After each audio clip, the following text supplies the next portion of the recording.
हरिओम. योगदास श्री जयगणेश जोशी लिखित श्रीकृष्ण युद्धाचा 14वा दिवस भाग 3.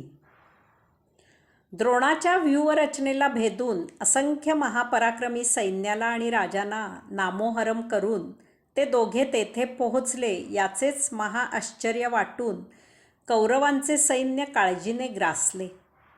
कौरवांच्या बाजूचे राजे चिंतामग्न झाले. त्यात श्रीकृष्ण आणि अर्जुन जयद्रथाच्या वधाविषयी एकमेकांजवळ बोलू लागले. अशक्य वाटलेले शक्य झालेले प्रत्यक्ष पाहून कौरवांकडील सैन्य आणि राजे गोंधळून गेले. त्यांना स्वपराक्रमाची लाज वाटू लागली. आता नेमके काय करावे ते त्यांना समजेना. परंतु अर्जुनाचा मार्ग सुकर नव्हता, कारण तेथे जयद्रथाचे रक्षण करायला कर्ण, कृप, दुःशासन इत्यादी 6 महारथी होते. त्यातच भर म्हणून सैन्य, राजे यांचे नेतृत्व करायला दिव्य कवच धारण केलेला दुर्योधन तेथे पोहोचलेला होता. त्याला पाहून सैन्याला हर्ष झाला. सर्वांनी एकदम एल्गार केला आणि अर्जुनावर चढाई केली. इकडे युधिष्ठिराने अर्जुन आणि श्रीकृष्णाकडून काहीही समाचार मिळत नसल्यामुळे, तसेच जयद्रथ जेथे होता तेथून गोंधळाचा आवाज ऐकू आल्यामुळे काळजी वाटून सात्यकीला त्यांच्या मदतीला पाठवले. भीम आपले रक्षण करण्यासाठी समर्थ आहे असे सात्यकीला पटवून त्याची रवानगी केली. सात्यकीला द्रोणाकडून मार्ग मोकळा मिळावा म्हणून सात्यकीसह भीम आणि युधिष्ठिर यांनी द्रोणाशी युद्ध केले. यामधून सात्यकीला जायला मार्ग मोकळा मिळाला आणि तो वाटेमधील सैनिकांचे अडथळे दूर करत अर्जुनाजवळ पोहोचला. यानंतर काही अवधीनंतर दुष्टदुम्न इत्यादी सर्वजण आपले रक्षण करतील असे सांगून युधिष्ठिराने भीमालाही अर्जुनाचे मदतीकरता रवाना केले. त्यासाठी द्रोणाशी त्यांना महाघनघोर लढाई करावी लागली. वाटेत भीमाला अनेक राजे आणि त्यांचे सैन्य यांच्याशी संग्राम करावा लागला. तथापि भीम अर्जुनाजवळ पोहोचला.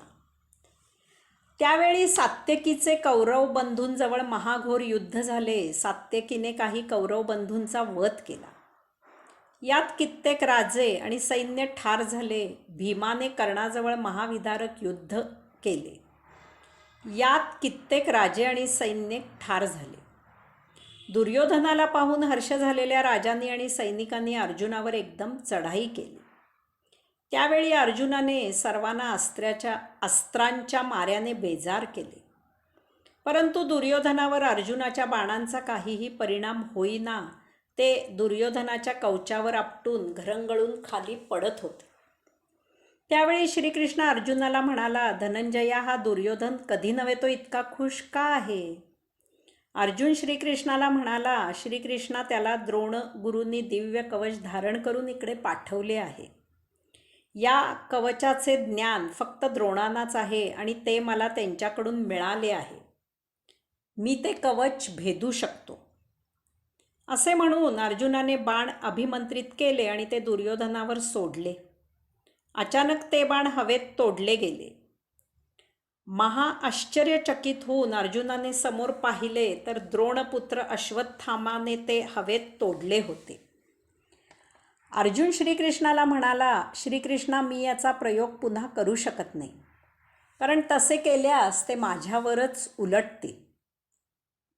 अशा प्रकारे सात्यकी आणि कौरव बंधू भीम आणि कर्ण, अन्य पांडव पक्षाचे राजे आणि कौरव पक्षांचे राजे, अर्जुन आणि दुर्योधन, कधी या जोड्यांमध्ये अदलाबदल होत होती इतकेच. असे यांचे युद्ध सुरू असताना श्रीकृष्णाला अंदाज आला की हे काही सूर्यास्तापर्यंत आटोक्यात येणारे नाही. इकडे सूर्य तर पश्चिमेपासून फक्त हातभर अंतरावर आहे. तो केव्हा लाल होऊन मावळेल काही सांगता येत नाही. यामुळे अर्जुनाची प्रतिज्ञा पूर्ण होणे महाकठीणच असे नव्हे तर अशक्यच आहे. अर्जुनाची प्रतिज्ञा तर पूर्ण झालीच पाहिजे. त्यावेळी सर्वांचा विचार करून, प्रसंग ओळखून श्रीकृष्ण अर्जुनाला म्हणाला, पार्था, आता मी जे काही सांगत आहे ते तू लक्ष देऊन ऐक. सूर्यास्ताची वेळ जवळ आली आहे. या सैन्याच्या आणि योद्ध्यांच्या गराड्यामधून जयद्रथाला ठार करणे शक्य नाही. तेव्हा मी आता योगमायेने अंधार करतो म्हणजे सर्वांना वाटेल की सूर्यास्त झाला. त्याबरोबर कौरव हर्षाने खुश होतील आणि आता अर्जुन अग्निकाष्ठ भक्षण करेल, आपण जिंकलो असे म्हणून जल्लोष करतील. जयद्रथ प्राण वाचले म्हणून गाफील होईल. जयद्रथ तुझ्या बाणांच्या टप्प्यात आहे, त्याच वेळी क्षणाचाही विचार न करता तू त्याचे मस्तक आकाशात उडव. या जयद्रथाला त्याच्या तपस्वी पित्याने वृद्ध क्षत्राने वर दिला आहे की ज्या कोणाकडून त्याचे मस्तक जमिनीवर पडेल त्याच्या मस्तकाचे 100 तुकडे होऊन तो छिन्न विछिन्न होऊन जमिनीवर मृत होऊन पडेल. यास्तव तू तुला महादेवाकडून मिळालेल्या दिव्य अस्त्राचा प्रयोग करून त्याचे मस्तक बाणांनी हवेत झेलत झेलत त्याचा पिता येथून जवळच या समंत पंचकाच्या बाहेर अत्यंत उग्र अशी साधना करत आहे. त्याच्या मांडीवर अलगद नेऊन ठेव. तुला त्या दिव्य अस्त्रामुळे हे करणे शक्य होणार आहे, तेव्हा आता त्वरा कर. याप्रमाणे अर्जुनाने महासंग्राम आरंभिला. त्याने सैन्याचा नाश केला. जे जीवित राहिले ते पळून गेले. नंतर अर्जुनाने दुर्योधन, कर्ण, दुःशासन, कृप इत्यादींवर बाणांची अत्यंत दाट विण तयार करून त्यांना आच्छादून टाकले. याच वेळी श्रीकृष्णाने योगमायेचा प्रयोग करून अंधार केला. सर्वांना वाटले की सूर्यास्त झाला. कौरवांनी एकच जल्लोष केला. जयद्रथ तर जीव वाचला म्हणून हर्ष होऊन मोकळा झाला. त्याबरोबर अर्जुनाने त्याचे शीर हवेत उंच उडविले आणि ते बाणांनी झेलत झेलत समंत पंचकाच्या बाहेर जयद्रथाच्या पित्याच्या मांडीवर अलगद ठेवले. क्षणार्धात श्रीकृष्णाने योगमाया आवरली. त्याबरोबर उजेड झाला आणि सर्वांना सूर्य हळूहळू लाल होताना दिसला. सर्वांनी घाबरून जयद्रथाकडे पाहिले तर त्याचे मस्तकाशिवाय असलेले धड जमिनीवर पडले होते. अर्जुनाची प्रतिज्ञा पूर्ण झाली होती. अशा प्रकारे ध्यानीमनी नसताना अनपेक्षितपणे जयद्रथाचा वध झालेला पाहून कौरवांसह त्यांच्याबरोबर असलेल्या राजांना आणि सर्व सैनिकांना नेमके काय झाले ते कळायला फार अवधी लागला. कौरव शोकाकुल झाले. अर्जुनाने त्याचा देवदत्त शंख वाजविला. श्रीकृष्णाने त्याचा पांचजन्य शंख वाजविला. तो ध्वनी ऐकून युधिष्ठिराने ओळखले की जयद्रथ मारला गेला. कौरव त्या धक्क्यामधून सावरेपर्यंत आपले काम झाले. अर्जुनाची प्रतिज्ञा पूर्ण झाली. आपला जय झाला म्हणून पांडव तेथून व्यूहाच्या मुखाच्या दिशेने केव्हाच निघून गेले होते.